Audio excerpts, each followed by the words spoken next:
You are listening to www.integralnaked.org.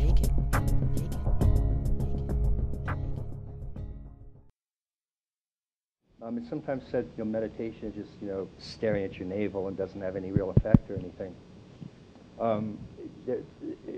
After about age 25, transformation on any of these scales is very hard to do. It's not impossible to do. I've sometimes been quoted as saying you can't do it.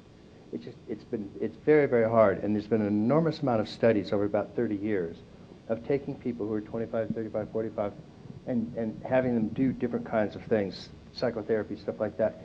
It doesn't move them more than about 1/4 of a stage, which is to say it's statistically virtually insignificant. It's very hard to move an adult. Now again, you can do it, but it's very hard. One exception, meditation has been demonstrated over a 4-year period to move people almost 2 stages as an average. So put that as fact 1. Fact 2, the great economist, Nobel Prize-winning economist Amartya Sen, has demonstrated that famine only occurs in countries that don't have a democratic government. In other words, and it's not just that in democracies famine does not occur, it's that what happens in democracies is not just the government system itself, it's the fact of how information can be used to distribute food if it's there. So fact number 2, in democracies there is no starvation of the kind that we've been doing Tonglen on.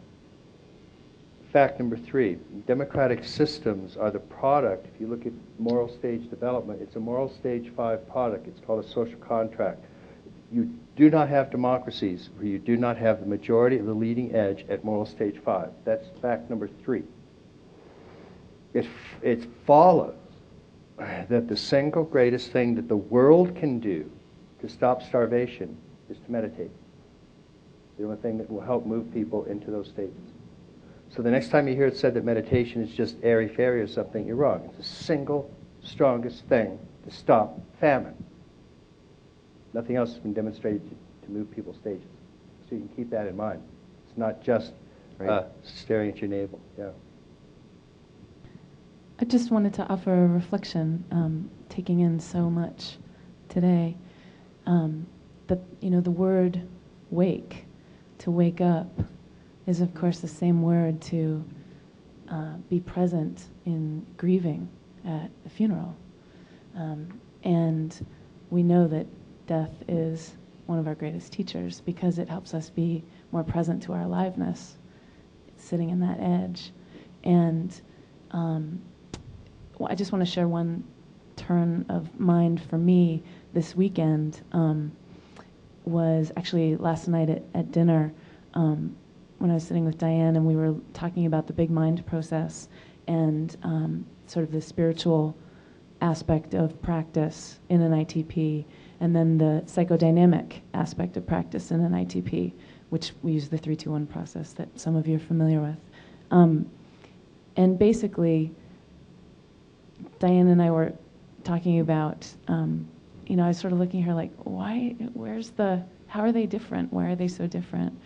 And I want to speak to why they're the same, which is we realized it needed to have that working with grief in the body, which is psychodynamic work by any other name, falling into emptiness, falling in back to that empty place.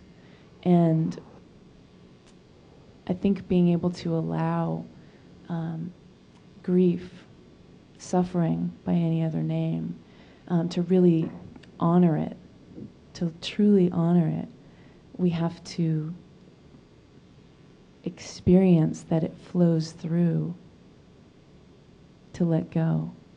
But we can't really let it go until it flows through. So it's a very simple understanding, but I wanted to share it with you. Thank you. Oh.